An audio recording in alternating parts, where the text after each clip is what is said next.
connection with the Yom HaHilula of Gimmel Tammuz, when Chassidim and Jews and the whole world indeed comes together to focus on the energy and the power of the day of the Yom HaHilula, of the yahrzeit, of the day of the passing of the Rebbe. And the Rebbe stated on the Yom HaHilula of Rabbeinu Nisiyenu, of our Rebbeim, that which our sages teach us, that on the day of a yahrzeit, everything that they did throughout their lifetime comes to a powerful pinnacle, to a point. It all comes together, and it is able to affect and accomplish salvation Bekerev haaretz, in the innards of the earth, meaning to say, in the most physical, in the lowest, in the toughest part of the world, we can tap into a special energy to the Nasi that loved, loves, and affected, cared, worked tirelessly for us, each and every one of us individually. Rebbe stands for the Hebrew words Rosh Bnei Yisrael, the head of the Jewish people, and indeed it is the head that animates everything else, and it is our responsibility and privilege to be the limbs of the body. And the way that we connect with the Rebbe is through the medium that the Rebbe connected with us, through the teachings, which come to us in so many ways. In the format of pictures, videos, letters, talks, essays. We have volumes of the Rebbe's Torah, discourses, Maimorim, Siches, the various formats that the Rebbe taught, and within his teachings, the Rebbe addressed a vast audience. We'll get to that in a moment, but within the audiences, the Rebbe spoke about various topics and at various levels. And each and every one of these is something that can guide us. And all of them are important. Each and every one of them is a point of connection, a point not only of reference, but strength, power, and helps us in everything that we do. And all of this is so much more potent on the day of the yahrzeit, on the day when we connect, and that gives us further impetus to be able to continue and to grow in everything that the Rebbe asked of us in our connection to the Rebbe, which is reciprocal, the Rebbe giving to Chassidim and Chassidim heeding the call of the Rebbe. And as mentioned, the Rebbe taught the revealed aspects of the Torah and the secret aspects of the Torah. And then the Rebbe also addressed individuals in so many formats, personally and in writing, and sometimes in passing in the street. And when I say so many individuals, it's from all walks of life, from all different parts of the world, from all different parts of the demographics, men, women, children, all different types of, from the simplest to the most advanced, to the most sophisticated, and he addressed topics in simple day-to-day life, to scientific, to business, to political, to safety issues, to the Holy Land, to to just in general how life should be lived, and all with it purveying to us the guidance of the Torah, and all with the goal of bringing about in this world the ultimate goal that God had in mind in its creation, to bring down the Shekhinah to this earth, as the Rebbe said in the first discourse that he delivered on the first anniversary of his assuming the leadership on Yud Shvat, on the 10th of Shvat, 1951. So on Gimmel Tammuz, we focus on our relationship with the Rebbe. And today, at this time, we're going to focus on just a small sampling, a tiny sampling of communication and instruction that the Rebbe gave to individuals. And although this was geared to the individuals that we're going to share, but certainly it is a lesson to each and every one of us, not even necessarily being in that particular situation, because no two situations are alike. But because if we look at the Rebbe's focus and outlook, we'll see that it is permeated with Torah and with practical, not only advice and guidance, but strength and instruction to how to not only cope, but to grow and to persevere and to overcome anything that may be hindering our progress. I'm not going to share, due to time limitations, many of these communications, but allow me for a moment to talk about what this is about.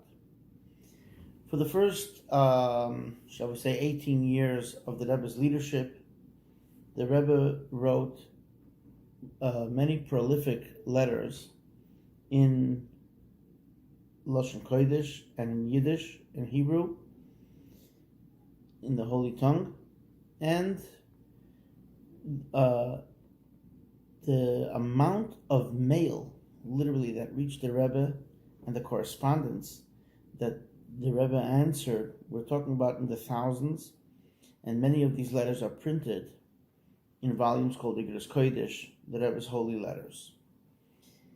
And the Rebbe also penned thousands of letters in English.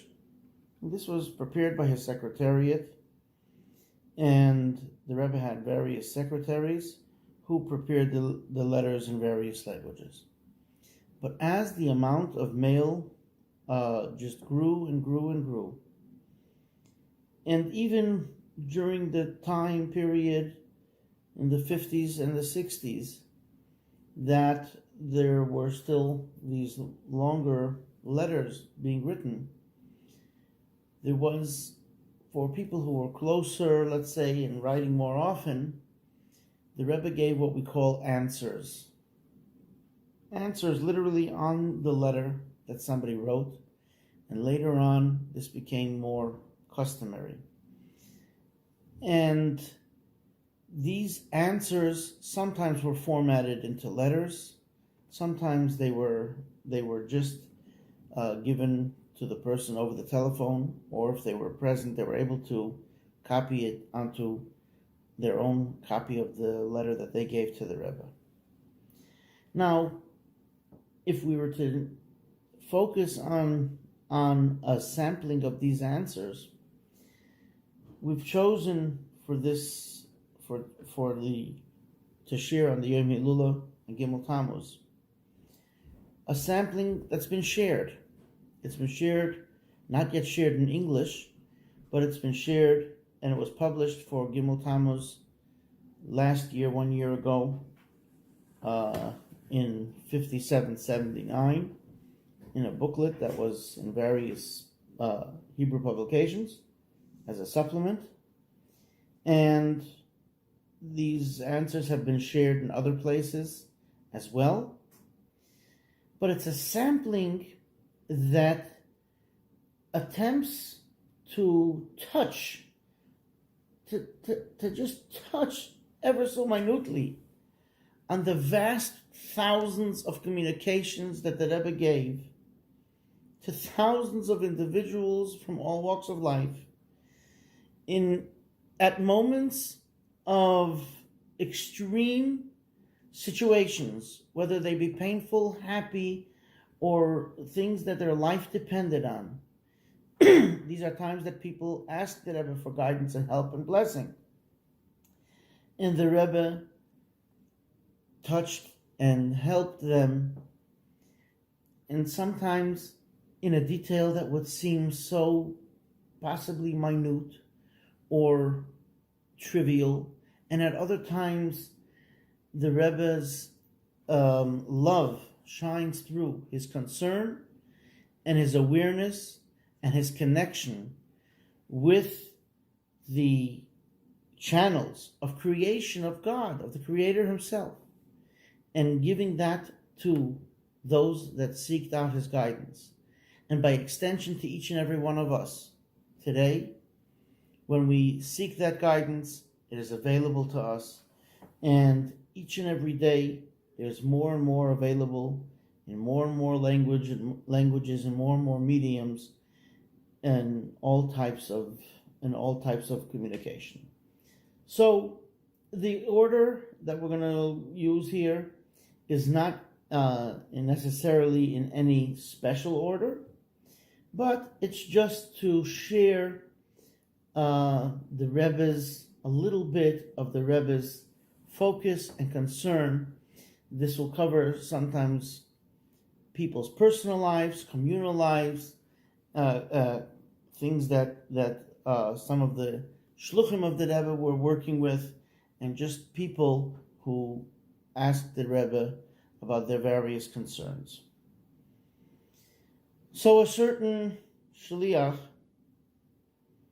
wrote to the Rebbe that he has gathered together a group of individuals from the former Soviet Union, and there's a mitzvah for any firstborn son that's born to an Israelite woman, meaning that the mother was not the daughter of a Kohen or a Levi, and the father is not a Kohen or a Levi, and it's a firstborn child. That means that there was no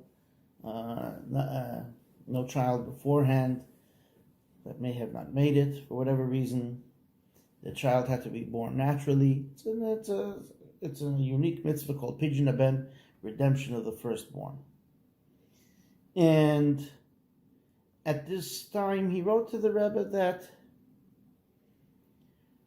he's going to set a date to make a festive occasion to bring these people who didn't have the opportunity to perform this mitzvah.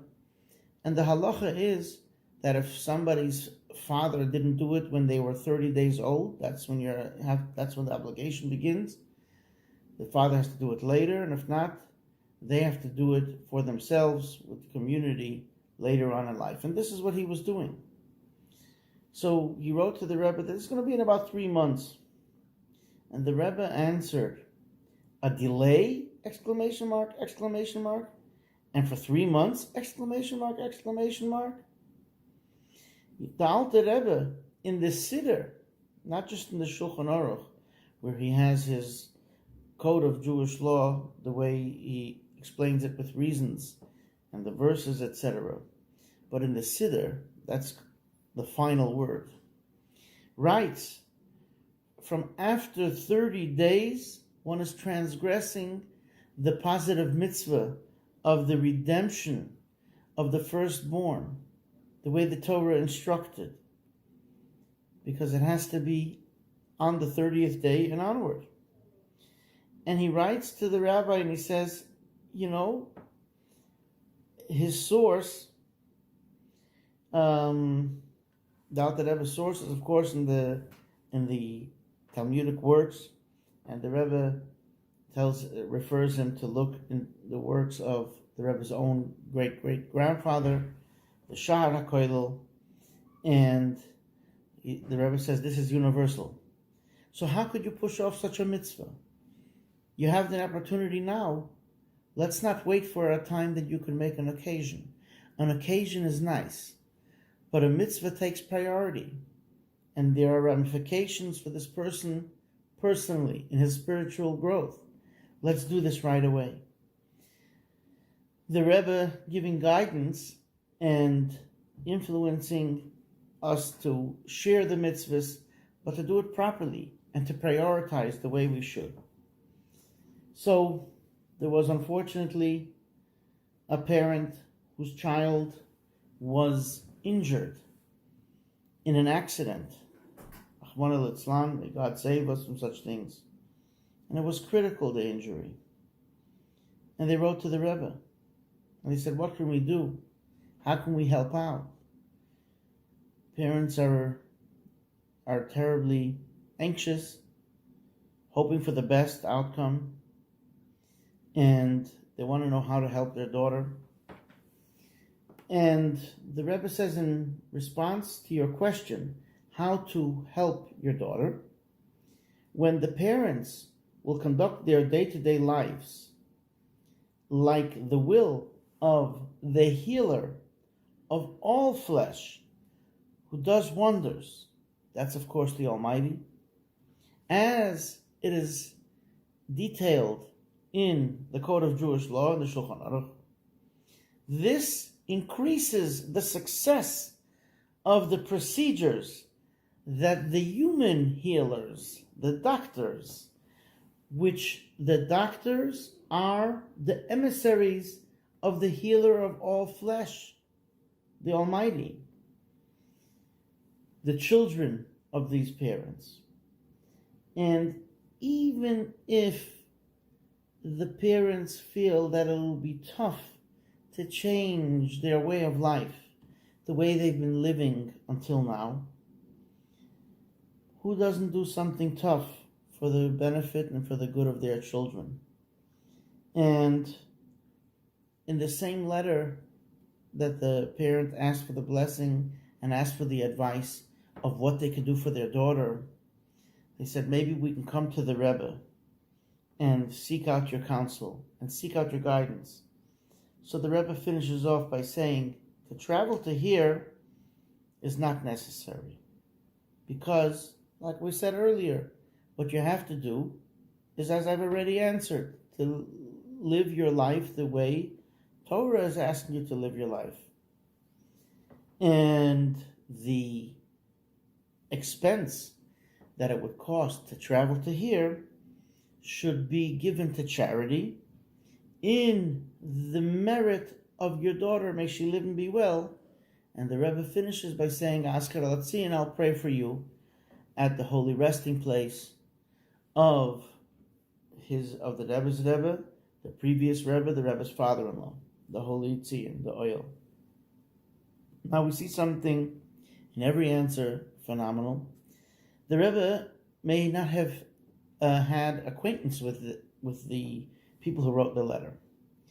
And charity, tzedakah, is of utmost importance. It's one of the themes that we see continuously. And when the Rebbe met people throughout the years, it was called the distribution of the dollars for charity. That the Rebbe was giving people $1, making them an emissary to do the mitzvah of tzedakah, so that they may give charity. And at several times, on several occasions, the Rebbe actually took up a collection. The Rebbe was collecting money for various charities, for various projects. And sometimes the Rebbe said an amount that he wants everyone to donate. Sometimes he said every person has to donate what they could. But here, there was a finite expense that the person was willing to spend. So the Rebbe said, take that amount of money, because that amount of money the Rebbe knew the person had to travel to New York. And that amount should be set aside for charity, but in the merit of the healing of their daughter. There was a Jewish writer from Israel that used to share with the Rebbe some of his accomplishments in his strengthening of Torah and mitzvahs amongst his readership. And at a certain stage, it looked to him that the situation in Israel, in terms of keeping Torah and mitzvahs, was, let's just say, diminishing, and didn't look all that good. And he was starting to give up hope and feeling that his whole he wasn't having the effect that he wanted to have. And he wrote to the Rebbe that he doesn't think he should continue this because it doesn't seem to be helping. And he asked the Rebbe for guidance. The Rebbe writes to him, I can't direct you from here how you should use out your knowledge and your influence to better such a large, vast number of our brethren. May they live and be well. But my approach would be from another angle. We see actually that many people are unfortunately drowning in the sea of ignorance, of not knowing the good and the truth of Torah and its value and its importance. And they don't know about what their purpose is in this world. And they don't know of the great power that they have and the great strengths that is hidden within themselves. And they don't know about the fact that their soul is ultimately an actual part of God, which comes from above. And it's actually part of them. And most of all, they don't know that they don't know about this. Therefore, many of these individuals don't even want to have a conversation unless you whet their appetite, either yourself or those that you influence, so that you can let them know some of the knowledge about these ideas, so that they can begin to know what they don't know, whether it's directly or indirectly or both. And then we can start building a bridge to bring them closer and to unite them, and that they should know a little bit more about godliness and Yiddishkeit. And even if you want to say that the situation is so bad like you described, and you feel it correct, so will that bring about a resurrection to these bones? On the contrary, if you're as much as you want to, as much as you want to say that you have that the approach of you not doing anything would be correct, justifying your approach, then that's just going to make things even tougher. And less people will jump in and get involved in jumping into that sea where the people are drowning and saving these souls. So you got to be optimistic and continue. And each and every one of them really, in the depths of their soul, are waiting that somebody should jump in and save them and give them life and imbue them with this knowledge and stand them up on their legs. And then, like the prophet says, there will be a very vast army, a group, Chayil Gadol Moed Moed, as it says. And the Rebbe here is, of course, bringing about that famous prophecy.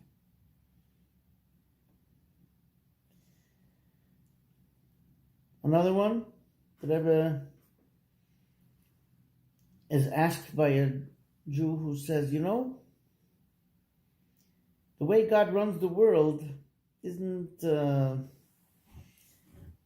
exactly the right way, the way I understand it. Right? We all have those thoughts sometimes. If we would be God, we would do things differently. And the Rebbe says, your questions about the conduct of how God runs the world, whether they're the way we understand things, we have human intellect, and then therefore we think about how God should do things, and he should do it differently from the way he's doing things. But if we had God's way of thinking, so to speak, then we would understand, right? And the Rebbe explains it as follows. Could you imagine if God, if God was working with our intellect, and in other words, it wouldn't even be like a very wise individual who's so much smarter than a small child, but a wise child. Because a wise small child has good questions about what the wise man is doing, and especially how he relates to the child. But do you really think that if this was the situation, the world would look better? Not at all. Now, the Rebbe continues and says, regarding your question, if you should travel to such and such a place.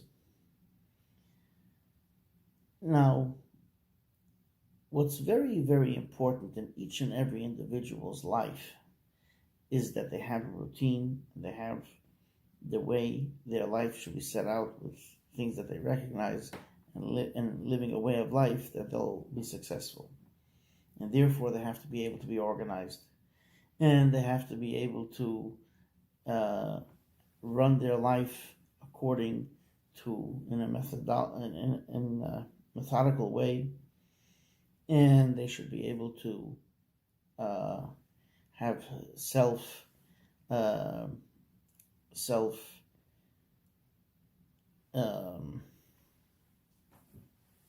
they should be able to have self-motivation to be able to do what they have to do. And as it appears from the rest of your letter, even though it seems that you're improving in this way, and this letter it seems that you're doing better than your previous letter, it doesn't seem to be the right time now for you to go to a place where things aren't so standard and routine, and it seems to be more important that you stay where you are.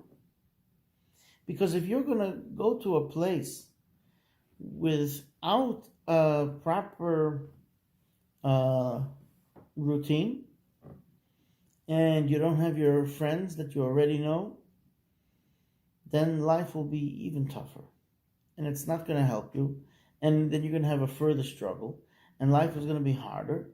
And therefore, you're going to have the problems that you have up until now increased many, many times over. Here, where you are now, you have friends and you have a routine and you have what you need, even though, like you say, it's not perfect. That's what you know. But if you're going to go to a new place, to start from scratch isn't going to be helpful.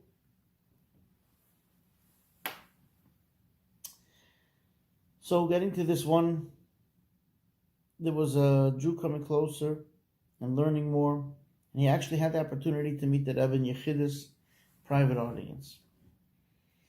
And this has been shared, but it's so beautiful each time we see it. Every time I see it, it's so heartwarming. He was a Jew from Argentina. He went into the Rebbe in 1961. And the Rebbe gave him a few points of guidance for someone starting out and how they should conduct their lives. And in his completely sincerely, he was concerned that he may not remember everything that the Rebbe told him. And he asked if the Rebbe would kindly just write these pointers down for him so that he would be able to fulfill it each and every day. And the Rebbe said, okay. The Rebbe took out a piece of paper, and the Rebbe wrote the instructions. But here's the phenomenal piece. First, let me share what the Rebbe wrote. For charity in the morning, before the davening, each and every day, each and every weekday, and before mincha, make sure to give some tzedakah, charity. Tehillim should be said after the morning prayer, also on Shabbos and Yom Tov. All of this b'li neder, without, not as an oath, so to speak. To know and to be fluent in 2 or 3 chapters of Mishnayos by heart, and at least 1 chapter of Tanya. And whenever there's available time, to think about the content of those chapters of Torah that you memorized. To learn the necessary laws, like the laws of blessings and Shabbos and prayer, etc., and to work very hard and to endeavor to serve God with simcha and gladness of heart and happiness and joy. But here's the phenomenal piece. And hopefully they'll be able to show you this on the screen. The Rebbe wrote this in block letters because this person had not yet learned how to read and or write in script, in Hebrew script. So the Rebbe wrote out this whole note in block letters, like the letters you'd see in a siddur, so that you'd be able to read what he wrote to him. And this Jew, I believe, kept this with him all the time. And it is just an illustration of how the Rebbe's love and practical application to each and every Jew. And on the day of the Yom Hilula of Gimmel Tammuz, when each and every one of us, like we said at the outset, has the opportunity to strengthen ourselves in coming closer to what the Rebbe asked of us. And the Rebbe imbues us with this power and shares the strength with us. It's incumbent upon each and every one of us to drink from the well, the Mayim Chaim, and to take advantage of the talks, of the Mamorim, of the Siches, of the various treatises, and all of the medium that we have, all the media, video, to hear the recordings, to learn, to study, and to share, and to live our life the way that Rebbe asked us to live, and to set an example and to be an example. And through this, certainly, the Rebbe continues to imbue the world until the time when we will see the Rebbe with the fulfillment of the prophecies of the Hakitzu V'Rananu, that those that are no longer with us will be with us once more with the coming of Mashiach, and may it happen even before the Yom Hilula,